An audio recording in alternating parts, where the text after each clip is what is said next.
At some point, somewhere along the lifeline of growing up, someone taught you that your body was a problem to be solved. And the real bummer about that is it was probably when you were fairly young. And you have been carrying that with you ever since. Welcome to your daily hit of grace and grit, your quick dose of inspiration to kickstart your day. I'm Courtney Townley, and here is today's hit. I want to talk today about something that I don't think gets nearly enough airtime in the health and wellness arena. We're not going to talk about what to eat or how to move or which protocol will finally work for you. We never talk about those things really on this show. I want to talk about the moment or the season when you really started to learn that your body was not okay the way that it was. And I will preface this by saying every woman I have ever worked with has a time in her life that she can go back to where it was almost like a loss of innocence around her body, where she really started to think about it in ways that were super critical. And that thinking didn't come just out of nowhere. It came from conditioning. It came from comments. It came from maybe seeing herself in a photograph. And then, of course, that has been peppering our journey ever since. So maybe for you, it was a comment from a parent, maybe a comment from a coach or an athletic trainer. It might have been a number on the scale at a doctor's office, and maybe the doctor said something about that or the nurse said something about that number. Maybe it was a locker room conversation. But there was a moment when a belief was planted about your body being a problem. And of course, it has never served you in a really positive way. And like I said before, that belief has been running your health journey ever since. I know for me, I can't think of the exact moment when my belief about my body started to change, but I definitely know a period of time, which was when I was heavily ingrained in the dance world. At a very young age, I danced at a very intense level from a very early age. And I remember comments from my dance instructors. I remember hearing comments at auditions that I went to. I have shared on this show before being weighed before breakfast at summer camps at ballet school. I remember things that were insinuated when I tried on costumes by costume designers. And here's the crazy thing, I've always been very athletically built, which at this stage of my life, I celebrate because I've learned how to. But at a young age, I looked at it as a bad thing. I wasn't this thin, I wasn't a typical dancer build. I didn't have this thin, light body. I remember being in pas de deux classes, which is partnering work in ballet, where I was constantly made to feel like I was too heavy. It was a problem, right? I shouldn't be doing partner work because my partners weren't strong enough to carry my weight. Now, that's a logistical issue too, right? But if you saw me at that time in my life, you would think that was ludicrous. It was ludicrous, but it built this incredible storyline in my head about my body being a problem.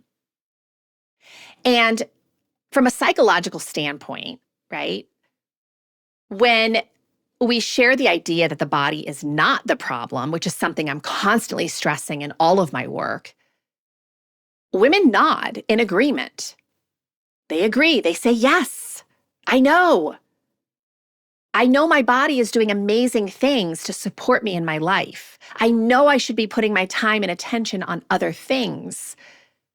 And then they go home and they do the exact same thing they have always done, which is berate their body and focus on their body being a problem to be solved. And I just want to say here and now that an agreement is not the same as a belief. You can agree with people all the time in conversation, but then act completely counter to that agreement behind closed doors. So the reason this is so hard to actually live for a lot of women, I know it was for me for a really long time, is because the body project, which is kind of what we've made our bodies, right? A project, has become a part of who we are. It's become a part of our life experience. The pursuing, the fixing, the optimizing, the starting over, it fills a psychological function, which is it gives you something to work on. It gives you something to control all the time. It gives you a reason why your life is not quite the way you want it yet. I always call the body the scapegoat. It's the thing that constantly gets blamed in our story for why we aren't happy or fulfilled yet. And it's madness. It's just a story. But the story that we're telling ourselves is when I fix this, when I morph and mold and shape my body into what it should be, everything else in my life will fall into place. Sound familiar? All too often, I see women habitually viewing their bodies from the outside observer's perspective, right? The way that diet culture trains us to do. And when we do that, when we're always thinking about our bodies, objectifying our bodies, we actually can't optimize our motivation. And we waste a lot of resources on thinking about the body. We also, I would say, lower our body awareness because we're not living in our body. We're thinking about our body all the time. And we rob ourselves of a lot of positive emotional experiences that the body is trying to give us all the time. I've given this example so many times. If you're a longtime listener of the show, you've heard me talk about this before. But it is not the same thing to think about your body and experience your body. For example, I want you to think about the body part that you judge the most right now.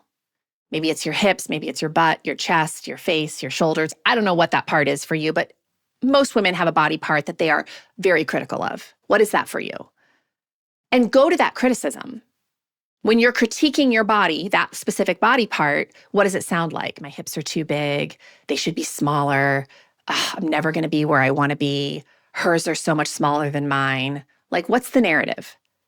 That is thinking about your body, which is very different from the experience. So now I want you to experience that same body part. So if it's your hips, I want you to be in your hips right now. Like really drop into your hips and experience your hips. If it's your shoulders, if it's whatever it is, go to the place of experiencing it, not thinking about it, experiencing it. For me, my hips right now feel incredibly grounded. I feel really secure. I feel comfortable. I feel supported. That is not the same narrative I have when I think about my hips. I think my hips are thick, right? They should be smaller. I could compare them to a million other women in my life. How they look in a certain pair of pants or a certain outfit. But I really want you to try to start thinking, or not thinking, but I want you to start inhabiting your body more and maybe thinking about it less and notice what shifts for you. That's the invitation. Because at the end of the day, your body is not a problem. It's never been a problem. How we treat the body can be a problem. How we think about the body can be a problem. Making the body the scapegoat for everything in our life that is a problem is a problem. So what would it be like for you to really be in your body more and thinking and judging and criticizing your body less? I'll leave you with that. If this stirred something inside of you, imagine what a whole book of clarity and courage could ignite. The Consistency Code, a midlife woman's guide to deep health and happiness, goes even deeper into the mindset and practices that create real, meaningful change at midlife. Grab your copy today over at theconsistencycode.com and keep the momentum alive.